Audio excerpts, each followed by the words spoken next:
చెప్పను brother incident నుంచి start చేసుకుంటే అల్లు వర్సెస్ మెగా వ్యవహారం ఎప్పటి నుంచి నడుస్తుంది. Especially Allu fans versus Pawan Kalyan fans అని చాలా కాలం నుంచి నడుస్తుంది. 2019 ఎలక్షన్ లో కూడా అల్లు అర్జున్ పవన్ కళ్యాణ్ సపోర్ట్ గా నిలబడ్డారు. ఆంధ్రజ్యోతి ఇష్యూ, శ్రీరెడ్డి ఇష్యూలో అందరికంటే ముందు చిరంజీవి కంటే ముందు అల్లు అర్జున్ పవన్ కళ్యాణ్ సపోర్ట్ గా నిలబడ్డారు.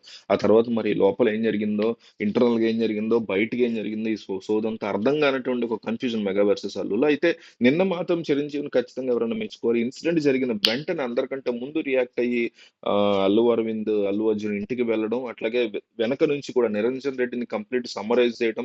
నిరంజన్ రెడ్డి అతిపెద్ద చిరంజీవి ఫ్యాన్, ఆచార్య ప్రొడ్యూసర్, చిరంజీవి అంటే ప్రాణం ఇచ్చేటువంటి వ్యక్తి. జగన్మోహన్ రెడ్డికి ఆయన వైసీపీ ఎంపీగా రాజ్యసభకు ఉన్నా కూడా చిరంజీవికి మాత్రం అత్యంత అత్యంత సన్నిహితుడు.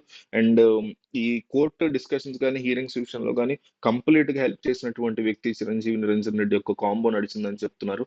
ఇది మెగా ఫ్యాన్స్ చెప్పేటువంటి మాట, ఎంతవరకు నిజం మనకు తెలియదు. అయితే పవన్ కళ్యాణ్ ఎందుకు రాలేకపోయారు? నాగబాబు కూడా వచ్చారు, త్వరలో ఆయన మంత్రి పదవి పోతున్నారు అంటారు. మొన్నటి వరకు కూడా అల్లు అర్జున్ మీద కారాలు మిరియాలు నూరారు. ఆయన ట్విట్టర్ లో కూడా రకరకాల వ్యాఖ్యలు చేశారు. అల్లు అర్జున్ కి ఇండైరెక్ట్ గా కౌంటర్లు వేశారు.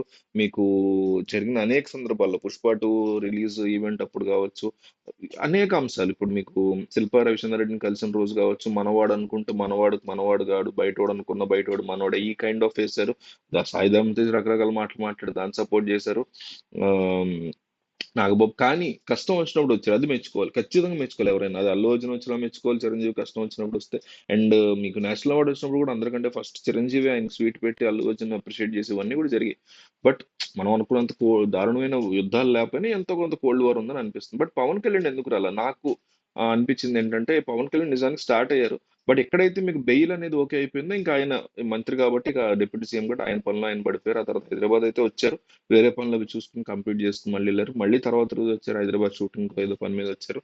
బట్ ఏంటంటే ఇప్పుడు ఇంకా ఆయన జైల్లోనే ఉన్నారు, థింగ్స్ ఏం సెటిల్ అవ్వట్లేదు అనుకోండి. ఇట్లాంటి టైంలో పవన్ కళ్యాణ్ రావటం వేరు. కానీ సెట్ అయిపోయింది. నిరంజన్ రెడ్డి థింగ్స్ డీల్ చేశారు, బెయిల్ కూడా వచ్చేసింది. అల్లు అరవింద్ ఉన్నారు ఆల్రెడీ.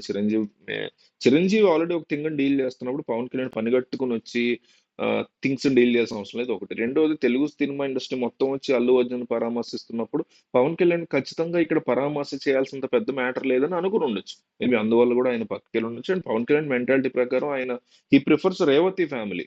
రేవతి ఫ్యామిలీ అట్లా జరగడం బాధాకరం కాబట్టి వాళ్ళని పరామర్శిస్తే ఇంకా బెటర్ అనుకుని ఉండొచ్చు. బట్ ఈ టైంలో ఆయన వెళ్ళి అక్కడ పరామర్శిస్తే అల్లు అర్జున్ మీద ఆల్రెడీ ఉన్నటువంటి ఇష్యూస్ ఉన్నాయి, వీళ్ళిద్దరికి అనుకుంటున్నారు, ఇంకా పెరిగిపోద్దని సైలెంట్ గా ఉండి ఉండొచ్చు. ఈ కైండ్ ఆఫ్ థింగ్ అనుకుంటున్నా తప్ప, వన్స్ చిరంజీవి ఈ ఇష్యూని ఇక్కడ ఆపండి అని చెప్తే అల్లు అర్జున్ అల్లు అరవింద్ వింటలేదు మనకు తెలియదు, కానీ పవన్ కళ్యాణ్ ఖచ్చితంగా వింటారు. ఆబ్వియస్లీ మనకు తెలుసు ఆ విషయం. సో మీకేమనిపిస్తుంది, ఎందువల్ల వీళ్ళు ప్రస్తుతానికి పవన్ కళ్యాణ్ కాస్త దూరంగా ఉన్నారని మీకు అనిపిస్తుంది ఏంటనేది ఒకసారి మీరు క్లియర్ కట్ మీ అభిప్రాయాన్ని కామెంట్ చేయండి.